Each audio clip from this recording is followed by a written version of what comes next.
Hi friends, welcome to my channel. Pallavi చేసిన కుట్రలను సాక్ష్యాలతో సహా పార్వతి ముందు బయటపెట్టిన కోటిలింగం. నిజంగానే ఇదంతా జరగబోతుందా? అసలు ఏం జరిగింది అనేది ఈ వీడియోలో తెలుసుకుందాం. మళ్ళీ భానుమతిని పల్లవి రెచ్చగొట్టడంతో నా కొడుకు ఇలా అవడానికి కారణం నువ్వే అంటూ భానుమతి ఇక అవనిని తిట్టడం మొదలు పెడుతుంది. చక్రధర్ అయితే ఇక జైలు నుంచి విడుదలయ్యి వస్తాడు. చక్రధర్ జైలు నుంచి విడుదలయ్యి రావడంతో చక్రధర్ని చూసి అవని, అక్షయ్ షాక్ అయిపోతూ ఉంటారు. ఏంటి, నా భర్త బయటికి ఎలా వచ్చాడా అని చూసి ఆశ్చర్యపోతున్నారు కదా అని అంటూ ఉంటుంది రాజేశ్వరి.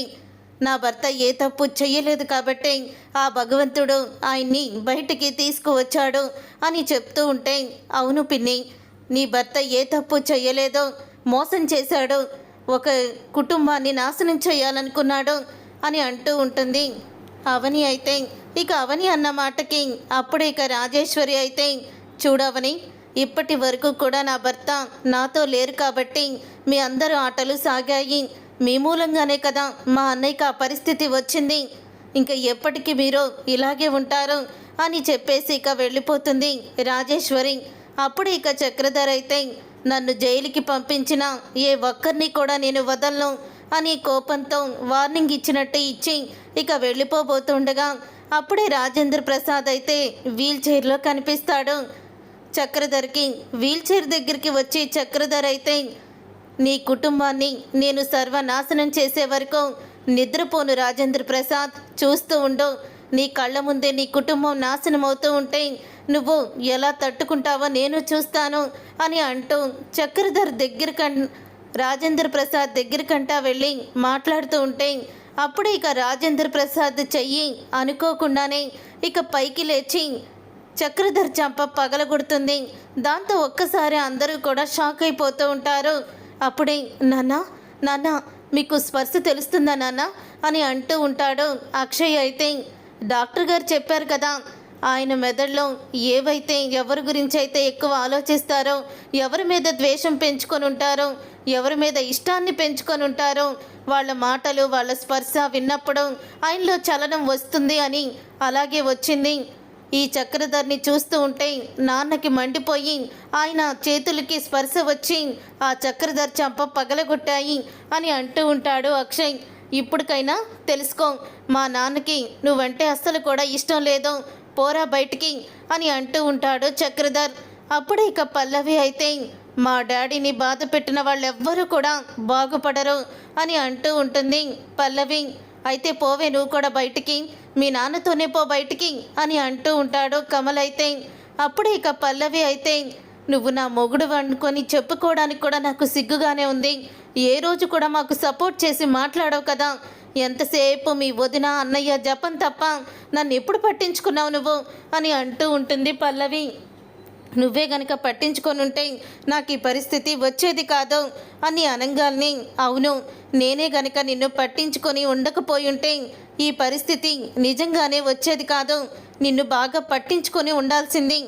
అప్పుడు నువ్వేం చేస్తున్నావో, నువ్వు చేసిన తప్పులన్నీ బయటపడేవి అని అంటూ ఉంటాడు కమల్. అయితే తర్వాత ఇక రాజేంద్ర ప్రసాద్ పొద్దున్నే ఇక వీల్ చైర్ని తీసుకువెళ్ళి రాజేంద్ర ప్రసాద్ని బయట ఇక చల్లటి గాలికైతే అటు ఇటు తిప్పుతూ ఉంటుంది అవని. అలా తిప్పుతూ ఉన్నప్పుడే ఇంతలో ఇక పల్లవి అయితే చూస్తుంది. పల్లవి చూసి, మావయ్య గారికి దగ్గరుండి సేవలు చేసుకుంటున్నట్టుంది పాపం అని అనుకుంటూ ఉంటుంది పల్లవి. ఇక వెంటనే భానుమతి దగ్గరికి వెళ్ళి, చూసావా అమ్మమ్మ, మావయ్య గారికి సేవ చేస్తున్నట్టు నటించి ఇంట్లో పనిని ఎగ్గొట్టాలని ఆ అవని ఏం చేస్తుందో అని అంటూ ఉంటుంది పల్లవి. అయితే భానుమతి దగ్గర అప్పుడే ఇక భానుమతి అయితే, అవునే, నువ్వు చెప్పింది కూడా నిజమే, పద మనిద్దరం వెళ్దాము అని అంటూ ఇక రాజేంద్ర ప్రసాద్ దగ్గరికి భానుమతి పల్లవి అయితే వెళ్తారు. అందరికీ కూడా టిఫిన్ వండాలి కదా, ఇక్కడేం చేస్తున్నావు, మీ మామయ్య గారిని చూస్తూ ఉంటే ఇక ఏ పని చేయాల్సిన అవసరం లేదని భలే వంక దొరికింది నీకు అని అంటూ ఉంటుంది భానుమతి. లేదమ్మగారు, ఉదయమే చల్లగాలి ఫ్రెష్గా ఉంటుందిగా, మావయ్య గారిని అలా అలా తిప్పుదామని తిప్పుతున్నాను అని అంటూ ఉంటుంది అవని. తిప్పడానికి మేమున్నాంలే, నువ్వు వెళ్ళి వంట చూడు అని అంటూ ఉంటుంది భానుమతి. అప్పుడు ఇక భానుమతి పల్లవి ఇద్దరూ కూడా ఉండడం వల్ల ఇక పల్లవి ఒక్కదే ఉంటే భయమేసేది. అమ్మమ్మ గారు కూడా ఉన్నారు కదా అంతగా భయం లేదు అని అనుకుంటూ లోపలికైతే వెళ్తుంది అవని. ఇంతలో ఇక భానుమతిని పక్కకి పంపిస్తుంది పల్లవి. అయితే ఇక పక్కకి పంపించి, ఏంటి మావయ్య, నేనే మిమ్మల్ని పైనుంచి తోసేశానని, మిమ్మల్ని నేను చంపాలని చూశానని నా మీద పీకల దాకా మీకు కోపం ఉంది కదా అని అంటూ పల్లవి తన చేసిన కుట్రని తన నోటితోనే బయట పెడుతుంది. అప్పుడు ఇదంతా కూడా కోటిలింగం అయితే వీడియోని తీస్తూ ఉంటాడు. మా నాన్నని అరెస్ట్ చేయించి మా జీవితాల్ని నాశనం చేసి మా గౌరవాన్ని తీయాలని, నా తండ్రి అవని తండ్రి ఒక్కరేనని, అవని నా తండ్రికి పుట్టిందని చెప్పి మీనాక్షి నా తండ్రికి మొదటి భార్య అని అందరి ముందు నిజాన్ని బయట పెట్టాలనుకున్నారు.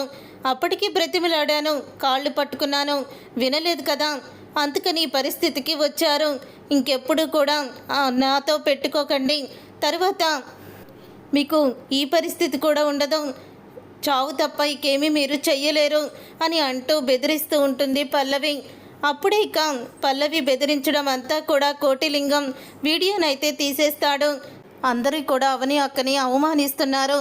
ఈ పల్లవి నిజస్వరూపం ఎవ్వరికీ తెలీదు. అసలు ఈ వీడియోని ముందు వెళ్ళి పార్వతమ్మ గారికి చూపించాలి అని పార్వతి దగ్గరికి అయితే వెళ్తాడు.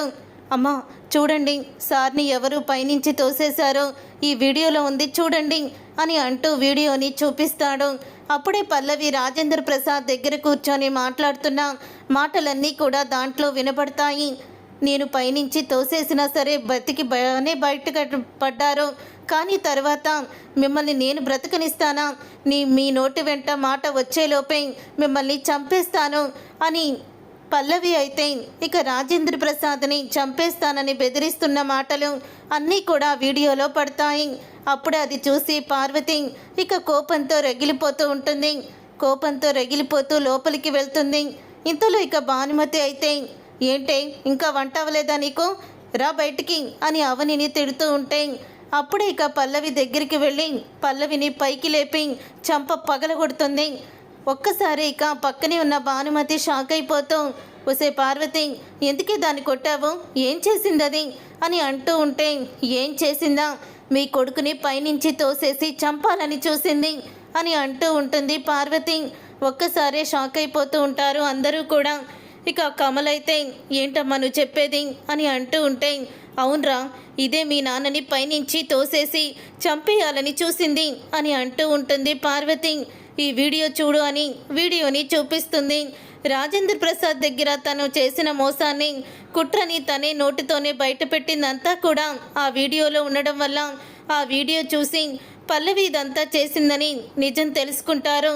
అప్పుడే ఇక పల్లవి అయితే అది అని అంటూ ఉంటే, ఇన్ని రోజులు నువ్వు చెప్పిన చెప్పుడు మాటలు విని దేవత లాంటి అవనిని అవమానించాము, వాళ్ళ అమ్మని కూడా ఎన్నో మాటలు అన్నాము, ఏ ఆడదాన్ని అనరాని మాటలు మా చేత కూడా అనిపించావు కదే, మీ నాన్న మోసం చేసిన పాపం వీళ్ళు తమ తండ్రి ఎవరో చెప్పుకోలేని పరిస్థితిలో ఉన్నారు, వీళ్ళ మౌనాన్ని చాతకానితనం అనుకొని నువ్వు మీ నాన్నతో రెచ్చిపోయావు కదే అని అంటూ పార్వతి అయితే పల్లవి చంప పగలగొడుతుంది. చూసారుగా ఫ్రెండ్స్, రాబోయే కథలో ఖచ్చితంగా ఇలాగే జరగబోతుంది. మరి ఇలాగే జరగాలని మీరైతే కోరుకుంటున్నారా? అయితే వీడియోని తప్పకుండా లైక్ చేసి ఛానల్ని సబ్స్క్రైబ్ చేసుకొని పక్కనే ఉన్న గంట సింబల్పై ఆల్ అని క్లిక్ చేయండి. అప్పుడే మేము పెట్టే ప్రతి వీడియో మీరు మిస్ కాకుండా చూసేవచ్చు.